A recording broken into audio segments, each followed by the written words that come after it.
Closing in on that escaped killer, new details on the intense hunt for lone fugitive David Sweat.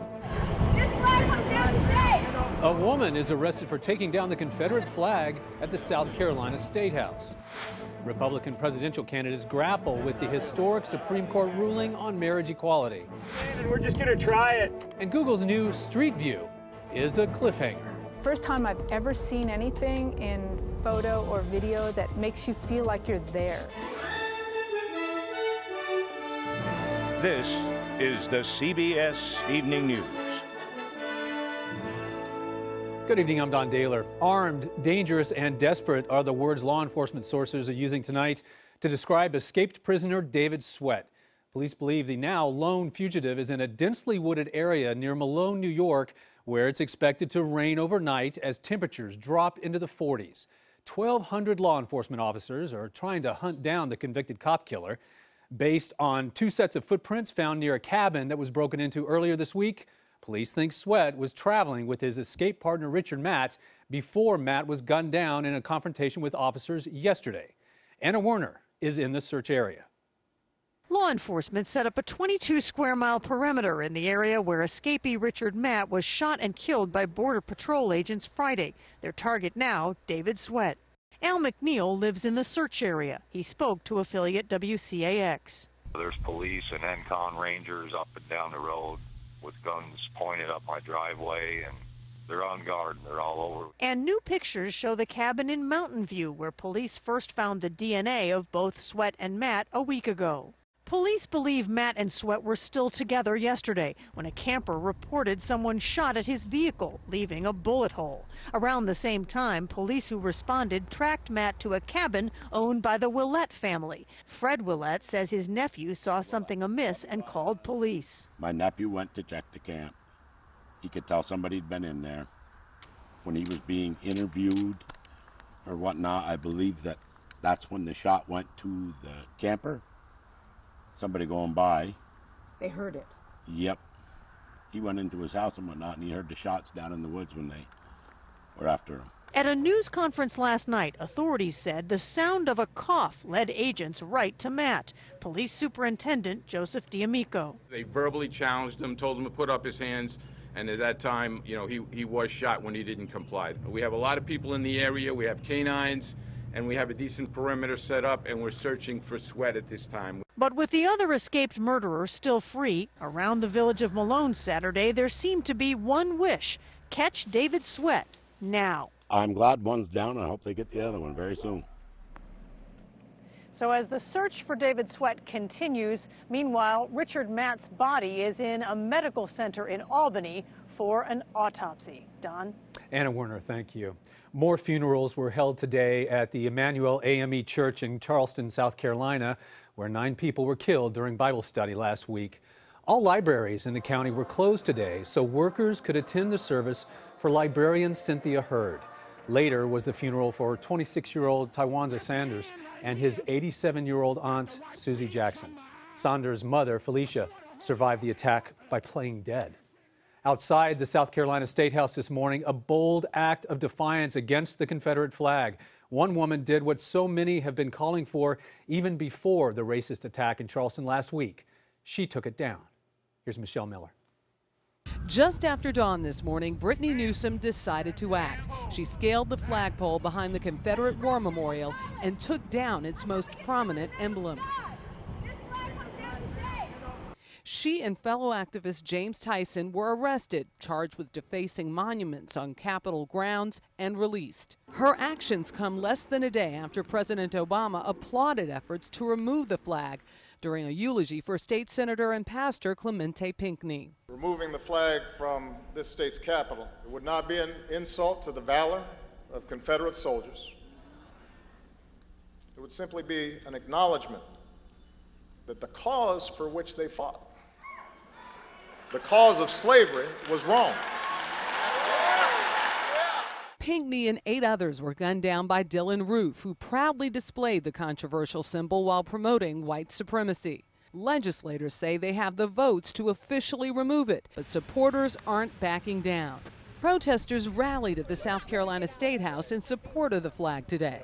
Pastor Robert Eubanks was part of the legislative deal in 2000 that took the flag off the State House dome and placed it next to a war memorial in front of the building. What does that flag mean to you? Yeah. The idea of people fighting for their homes, stuff like that, I see that. But I also see where others could view it as a symbol of a culture that would enslave their ancestors, and it hurts them.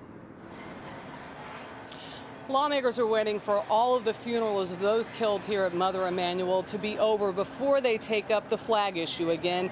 Don, that date is set for July 6th. Michelle Miller in Charleston for us tonight. Thank you, Michelle. More reaction today following the monumental Supreme Court ruling that legalized same-sex marriage nationwide. Cincinnati held its annual Pride Parade featuring Jim Obergefell, the lead plaintiff in the case.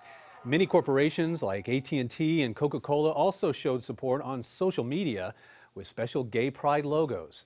Ben & Jerry's went a step further, changing the name of their cookie dough flavor to I Dough.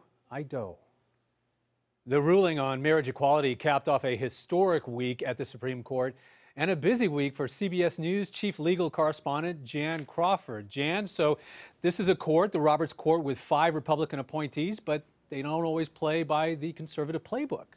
Oh, no, they don't. And once again, I think conservatives are really feeling betrayed by this court. This year is just part of a long pattern where justices nominated by Republican presidents have ended up casting key votes for liberal rulings on some of the biggest issues of our time, whether it's abortion, affirmative action, and now we see Obamacare and gay rights. And that is something no one would have expected 10 years ago when, Democrats were terrified, Republicans were jubilant when President Bush put John Roberts and Samuel Alito on the court. Now, Alito, he's proven to be a solid judicial conservative, but Roberts has been harder to understand, as his votes in the Obamacare case show, where he twice now has joined forces with the liberal justices to save that law. So do you think he's had a political change of heart? How would you explain this?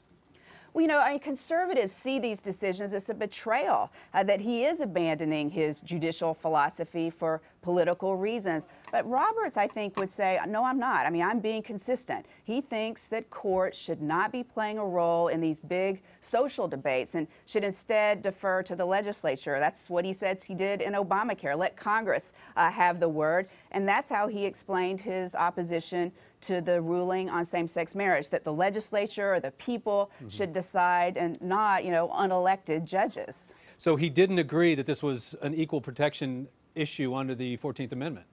That's correct. And in that sense, he was with all 4. He was among the 4 conservatives who all wrote dissent saying that the Constitution did just not guarantee this right. And conservative judicial philosophy tends to read the Constitution much more narrowly than the liberal philosophy does. And they're much more wanting to look to the words of the great document and what the founders wrote and what they meant and not try to read in new rights. So Roberts, in that sense, yesterday was very consistent with conservative judicial philosophy. Jan Crawford, thank you so much. Thanks. Yesterday's Supreme Court decision put Republican presidential candidates in a politically tricky position. Here's Juliana Goldman. As supporters raise rainbows in celebration across the country, Republican presidential hopefuls are striking a more muted tone, with responses ranging from begrudging acceptance to full-fledged fight mode. The courts can no more suspend the law of marriage any more than it can suspend the law of gravity. Mike Huckabee called on supporters to reject judicial tyranny, while Wisconsin Governor Scott Walker and Texas Senator Ted Cruz called for constitutional amendments that would reverse the ruling. The last 2 days, the Supreme Court decisions have been heartbreaking. They have been the embodiment of judicial activism. They've been lawlessness. All of the Republican 2016 contenders are against same-sex marriage, but the range of their responses reflects the strong opposition among religious and conservative Republicans, whose votes are crucial to success in early states like Iowa and South Carolina. And that creates a challenge in the general election when, according to a recent CBS News poll, 57% of Americans support same-sex marriage. We ought to focus, just as I said, on trying to forge consensus so we can move forward. The courts have decided. Campaigning today in Nevada, Jeb Bush said a constitutional amendment wasn't realistic. It's just not going to happen. I'm focused on solving problems. South Carolina Senator Lindsey Graham noted the changing tide of public opinion, and Florida Senator Marco Rubio said in his statement, "We live in a republic and must abide by the law."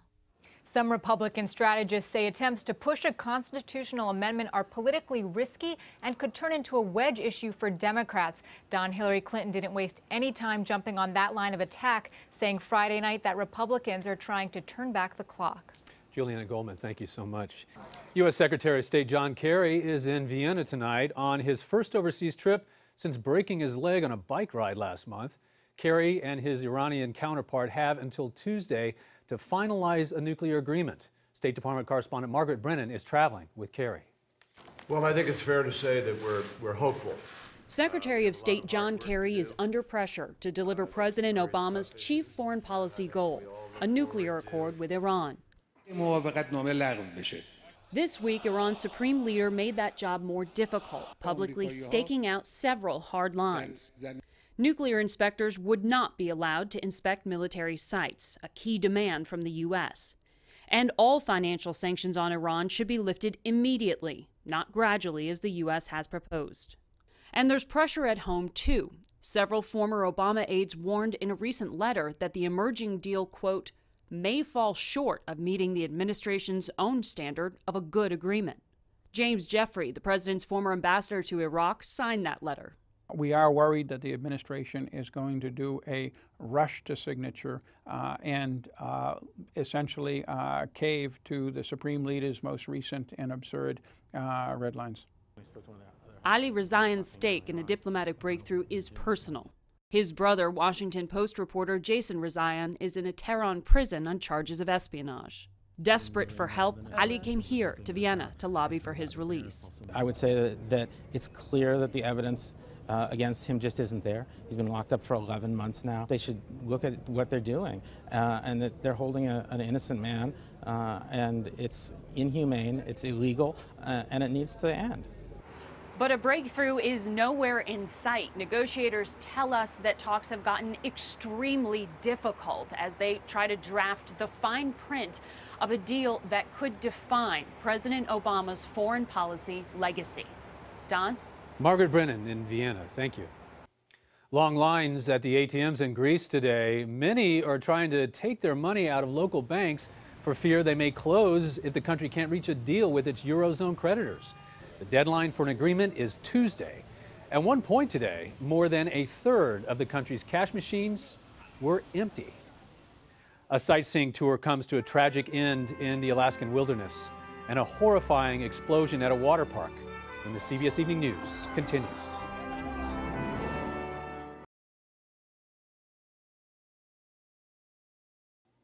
Federal investigators are looking into the cause of a deadly plane crash in Alaska. 9 people were killed when a sightseeing plane slammed into a cliff in a national forest near Ketchikan.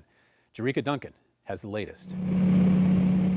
They wanted to witness a spectacular view, but sadly they never completed their intended journey. Authorities say the people who died during a sightseeing tour on a Pro-Max seaplane were between 31 and 73 years old. 8 of the victims were on a Holland America cruise. A Pro-Max spokesperson says 64-year-old pilot Brian Krill had flown for many years and had 4,300 hours flight experience, including roughly 1,700 hours piloting single-engine seaplanes. Alaska State Police say the plane was reported missing Thursday, but due to bad weather, officials attempted their search yesterday. They found the wreckage against a steep cliff, about 25 miles from where the 57-year-old plane took off in Ketchikan. Rescue volunteer Jerry Kiefer says the thick terrain here makes search efforts difficult. We are still searching for people that were lost 20 and 30 years ago. According to NTSB reports, there have been at least 60 crashes in the area over the last 30 years. You're dealing with a plane that was built in 1958, needs more frequent inspections because of the possibility of corrosion, which leads to metal fatigue. I would think that the investigators would be looking at that first and foremost. Because of the 9 deaths, the cruise ended early. People on the ship say it didn't seem appropriate to continue on without the others. Jerika Duncan, CBS News, New York. More than 200 people were injured today by a fire at a water park in Taiwan. We have to warn you, the video is intense. There was a terrible explosion during a performance at the Formosa water park. Authorities say a flammable powder that may have been part of the show ignited. The fire quickly spread as the powder was blown through the air. Up next, some Yellowstone tourists get a grizzly greeting.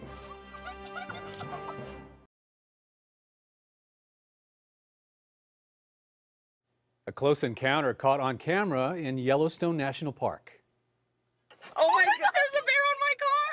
Oh my God. That was a member of the Peters family, accurately assessing the situation on a road near Cook City, Montana. A curious, full-grown grizzly seemed to be looking for something inside the car before ultimately losing interest. It did little damage to the car except some scratches and paw prints. Hockey history at the NHL draft today. The New York Islanders selected the league's first ever player from China. Andong Song was born in Beijing but went to high school in New Jersey. Song says he hopes to make China proud. Islander fans too, I suppose. A posthumous honor for 4 Native American code talkers, the Congressional Gold Medal. The awards were accepted by relatives at a ceremony in Montana. During World War II, the men, members of Crow Nation, relayed crucial messages in their language to keep them out of the hands of the enemy. Still ahead, how to scale a world-famous rock formation without ever leaving home.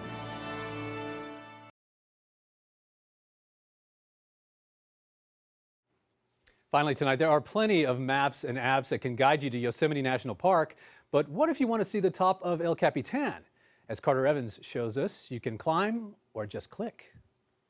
It's one thing to see a natural wonder like Yosemite National Park from a distance, but now you can see one of its icons up close.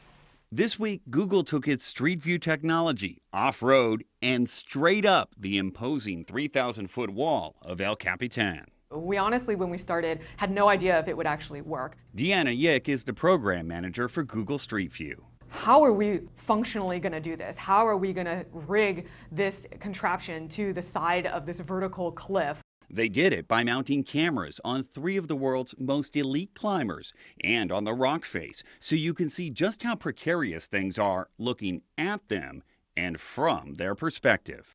Tommy Caldwell, who gained notoriety this year for scaling El Capitan's Dawn Wall, is one of the Google climbers. The ability to share the energy that we as climbers derive from being in positions like that, that's just incredibly cool for me. It just transports you to that space. This is a perspective that, only these top climbers are able to see, and to see what they see is just remarkable. It's just way more of an interactive experience. You get a fuller picture than you do from video footage or even a still photo. You get to see the texture of the rock and the size of the holds that we're grabbing. Yick says technology is now opening windows to places few might dare to go, including her. My fear of heights would prevent me from ever doing this myself. Now all those spectacular and horrifying views can be seen. Ooh, that's high. That's definitely high. Without ever leaving the ground. Carter Evans, CBS News, Los Angeles. That's the CBS Evening News. I'm Don Daler, New York. Thanks for joining us. Have a good night.